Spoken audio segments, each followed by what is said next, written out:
Setiap orang tuh punya perjuangannya masing-masing, jadi jangan dikira walaupun saya udah di Perancis saya udah sukses tuh, belum ya.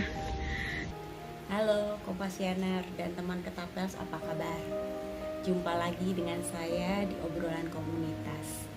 Obrolan santai mengenai berbagai macam topik yang menarik dan semoga bermanfaat buat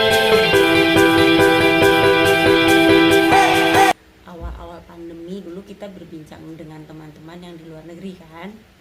Sekarang kita mau ngobrol lagi sama mereka.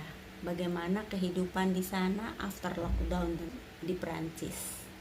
Sudah tahu dong siapa narsumnya? Oke, kita langsung aja ya. Mbak Dina Mardiana. Halo teman-teman Ketapels, apa kabar? Saya Dina Mardiana, saat ini saya bermukim di Marseille, Perancis. Mari kita mulai obrolan komunitas bersama saya dengan admin Ketapels. Halo Mbak Dina, apa kabar? Sehat selalu ya? Ya, kabar baik. Semoga teman-teman Kompasianer juga dalam keadaan sehat ya. Senang sekali bisa menyapa Mbak Dina hari ini. Bagaimana kondisi di Marseille saat ini? Suasana di Marseille saat ini sudah akan memasuki musim gugur. Sekarang berapa sih, Oktober? Ya, Bali sudah memasuki musim gugur, tapi lihat daun-daun masih ya hijau, belum menguning. Biasanya menguning tuh nanti bulan November. Suasana Marseille sih ya alhamdulillah so far so good, aman ya pastinya ada demo, itu khas Perancis di berbagai kota di Perancis tuh biasanya rutin ada demo tiap weekend. Ini saya shootnya pas weekend nih, tapi alhamdulillah ya aman-aman aja. Mbak Dina, dulu pertama kali pergi ke Perancis dan kemudian bekerja di sana tuh ceritanya gimana sih? Yang jelas saya punya latar belakang pernah kerja di institusi Perancis ya, punya pemerintah Perancis, makanya itu mungkin yang jadi modal kuat saya yang membuat saya alhamdulillah bisa keterima bekerja di Perancis. Tapi saya tetap bekerja untuk pemerintah Indonesia walaupun lokasinya di Perancis. Terkait dengan dilonggarkannya lockdown di sana, apa bedanya Mbak dengan awal-awal pandemi dulu? Dan sekarang sih kita udah nggak lockdown lagi karena sudah banyak sekali warga Prancis yang divaksin, dan itu menjadi kewajiban karena kita harus punya yang namanya pas sanitaire untuk bisa masuk ke restoran-restoran, museum-museum di Prancis. Itu kita wajib mempunyai pas sanitaire. Pas sanitaire itu jadi kayak kartu vaksin. Jadi ya alhamdulillah sekarang udah lockdown udah lama berakhir ya. Kalau nggak salah persis setelah Lebaran itu lockdown udah mulai dilepas karena udah mulai ada kewajiban vaksin. Dan lama-lama setiap warga, baik warga Perancis maupun warga asing, itu diwajibkan untuk divaksin, karena kalau nggak bisa menikmati fasilitas untuk bisa masuk restoran, masuk museum ya. Sebenarnya selain vaksin bisa juga dengan tes PCR, tapi kan males ya kalau tiap kali ke restoran, ke museum harus tes PCR, itu kan ditusuk hidungnya sakit ya. Itu juga kewajiban mempunyai pas sanitaire untuk naik transportasi umum, naik kereta keluar kota atau naik bis atau bahkan naik pesawat. Kalau protokol kesehatannya gimana? Masih seketat dulu atau bagaimana Mbak?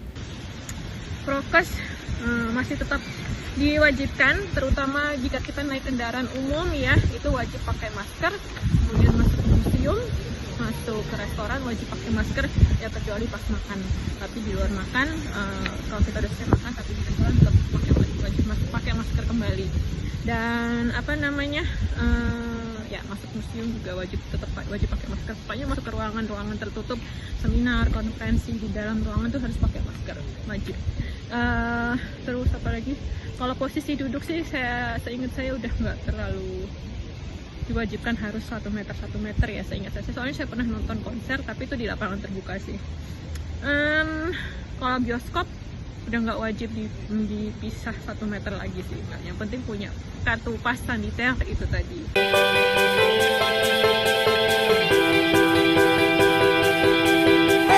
Kalau di Marseille atau umumnya di Perancis gitu Mbak, apakah ada syarat gitu untuk melakukan perjalanan atau melakukan aktivitas di outdoor, maksudnya di luar gitu ya, Kalau di Indonesia sekarang ini kan seperti pakai surat vaksin atau aplikasi peduli lindungi gitu. Ya harus punya namanya pas saniter atau kartu vaksin itu tadi, yang bentuknya bisa lebih praktis di download lewat aplikasi QR code, aplikasi apa ya, saya lupa.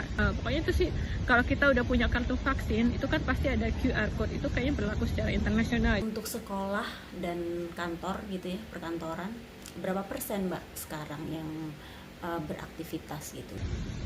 Kalau sekolah perkantoran udah masuk kantor semua secara normal, walaupun misalnya masih ada beberapa perkantoran yang membolehkan warganya untuk work from home atau teletravail, kerja jarak jauh. Nah, balik ke obrolan kita di tahun lalu nih Mbak, dulu kan Mbak Dina sempat share tentang kegiatan tepuk tangan gitu untuk menyemangati tenaga medis gitu ya. Ini sebentar lagi jam 8 nih, harusnya ada tepuk tangan massal nih.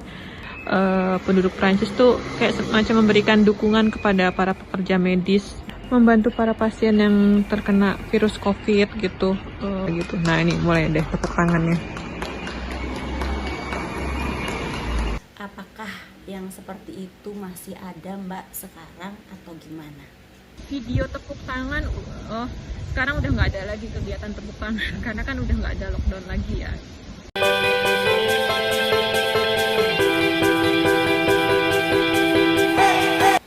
Kalau hobi ngeblognya Mbak Dina gimana? Apakah masih juga sampai sekarang berjalan gitu di sela-sela kesibukan Mbak Dina tentunya? Saya udah lama banget nggak nulis, nggak ngeblog. Soalnya saya perhatikan sekarang ini orang Indonesia itu udah makin jarang untuk baca tulisan ya. Mereka lebih tertarik untuk nonton video YouTube atau menyimak postingan di medsos kayak Instagram atau Facebook.